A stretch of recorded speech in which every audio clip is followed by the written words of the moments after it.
Welcome to Whine About It. Grab your glass, grab your bestie. The wine is all on us.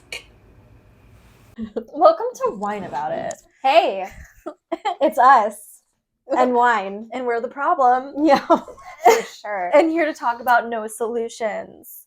Cheers. What are we going to whine about?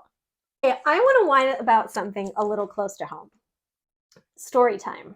Great. Hopefully I can share this and it doesn't get back. I'm sorry to my daughter. So she has a teacher that said to another teacher that in that class, she was a weak student. She was one of the weaker students in the class. And she said that under her breath to another teacher in front of the class, and she hurt her. So I'm mad about it because of obvious reasons. But my daughter's reaction was, but maybe she's right. Maybe I am the weakest one in the class. And I probably should not go for honors next year.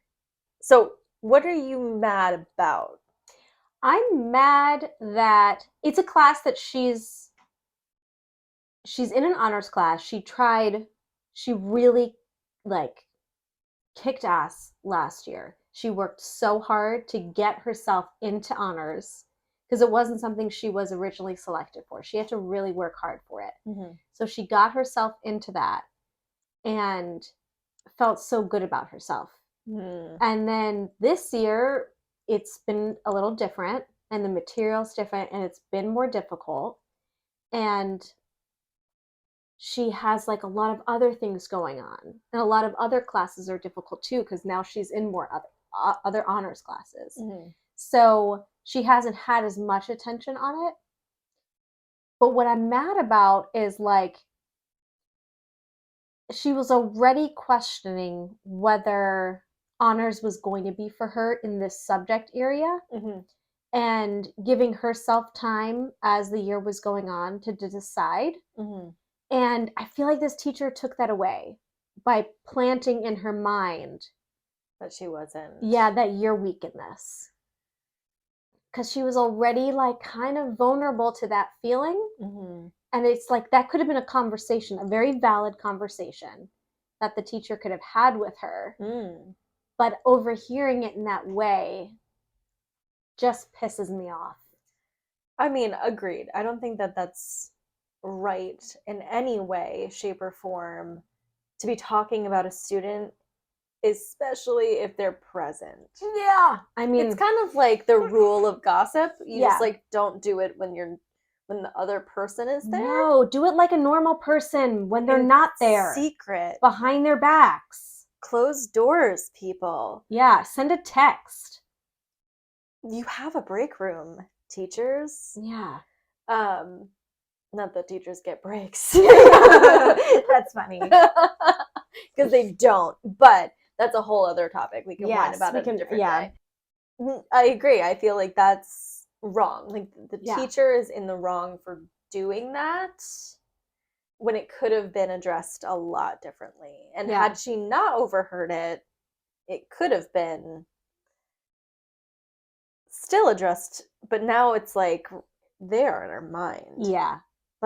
This teacher also thinks that. Yeah. If she was questioning it, then it feels like it's just validating it.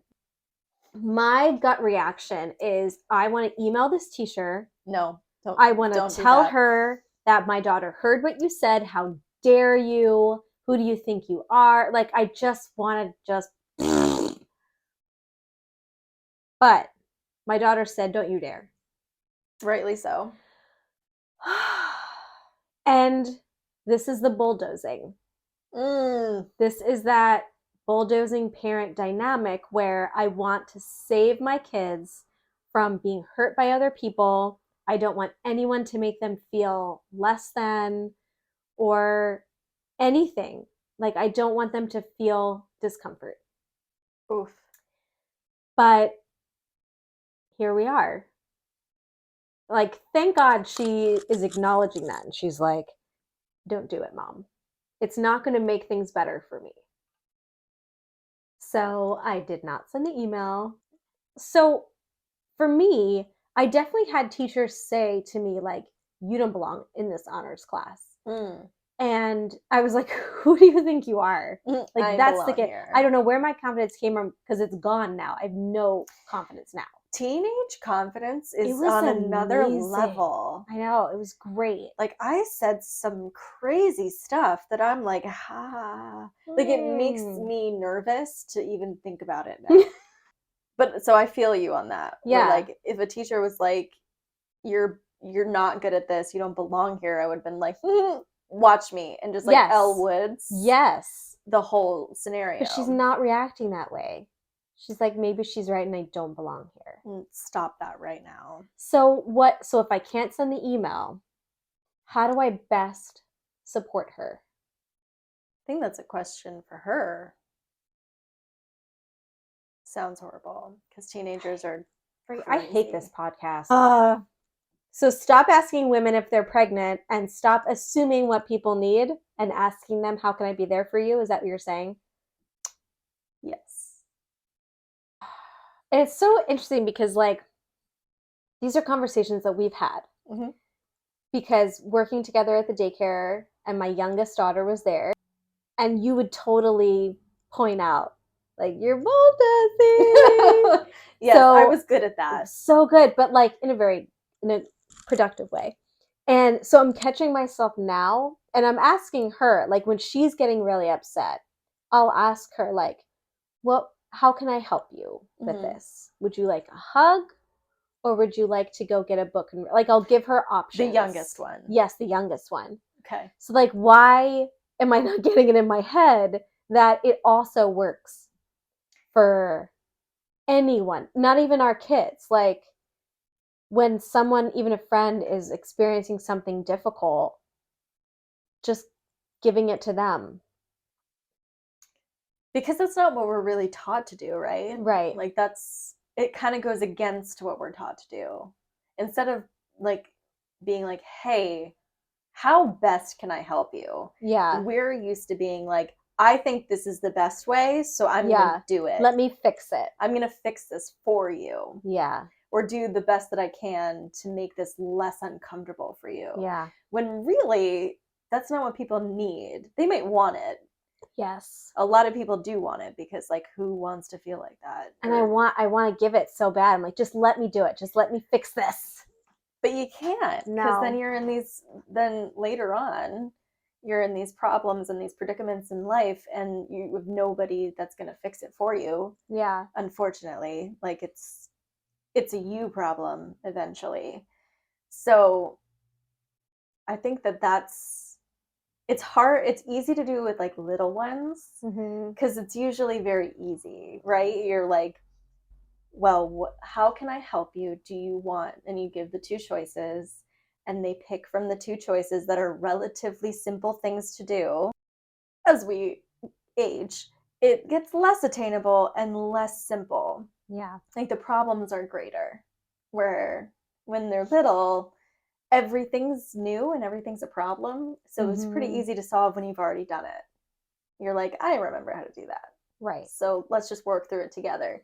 And you're more patient because you're like, we're going to get there because it's simple.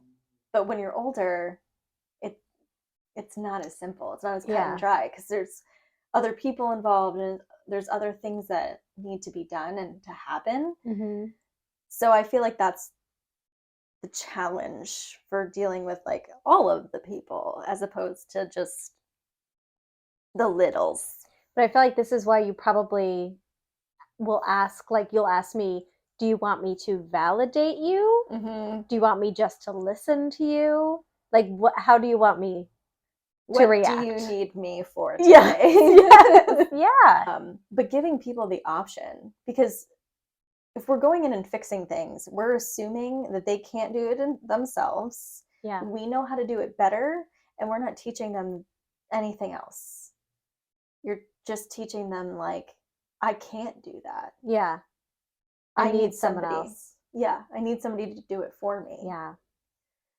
So putting it on them to like solve it themselves, you're not abandoning them, you're not leaving them out to dry, but you're also teaching a life skill that's like sustainable for when, eventually they do go off to college and you're not there. Yeah. Every day, or at the end of the day, if they're dorming or they're stayed away, yeah, they could call you, but there's nothing you could do. Yeah.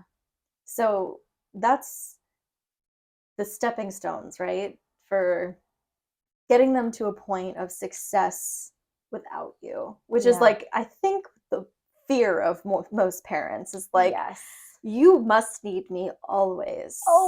But then also like, don't need me because I'm exhausted. It's a fine line. Yeah. Let them figure it out. Yeah. They'll eventually tell you what they want, either out of frustration or mostly frustration. Yeah. Yeah. But they have to kind of figure out what they want to do. It's their life. Because, children are whole people. Yep. You keep telling me that. Yeah. They're like whole beings. Like, it's so tough because I feel like children transition quicker than the parents do. Yes. Like that's definitely the case for me. And then especially having kids, that range in age and needs, like it's hard to switch it off. When I'm dealing with toddler needs and then like teenager needs, like high school needs, it's sometimes hard to switch it off. And I'm just like, I just want to protect everybody. I just want nobody no more crying. It's too much. Stop that right now. Meanwhile, I'm the one that's crying. It's just me. Is it me? It's me. So I'm, thank goodness that my daughter has the wherewithal to say, Mom, don't send that email. But either way, it was definitely like a wake-up call for me for what do I do with my outrage? And how can I help my kid? Because I've always been the email mom. I would have hated you. Oh, yeah. It's amazing that you like me now. Well, you can't email any of my teachers, so they're not going to call you if I do something wrong. So we're good. I feel like it's very interesting because we do have such different views. Yeah. And like we've talked about this on previous podcasts. Like I don't have any children, so a lot of my view on how to raise them stems from like education and like parenting styles and going into like development theories and stuff like that. So it's very like based in science, but not experience. I mean, to a point. I've worked with kids, but none of them have been mine. So there is that like emotional piece that I don't have where like I'm not protective of them.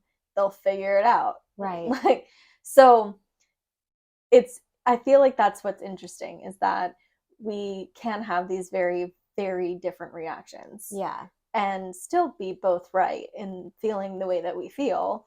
Well, one's valid and one's right. That's really what it boils down to.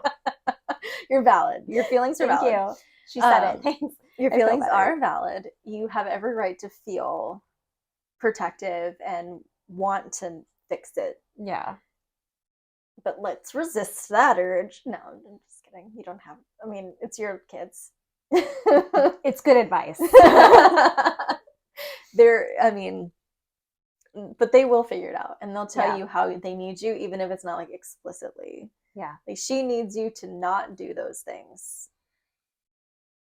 And that's her telling you what she needs. Like she needs you to just be there for her. Just listen to this. Get out. Like she wants me to show outrage. Yeah. With her. She wants you to validate her. Yeah. Like that made me feel bad. Is that right? Like, and I'm like, heck yeah. That's bullshit. Yeah. She's like, yeah, I think it was. So that was fun. She needs you to validate her. That's the need. not to fix it.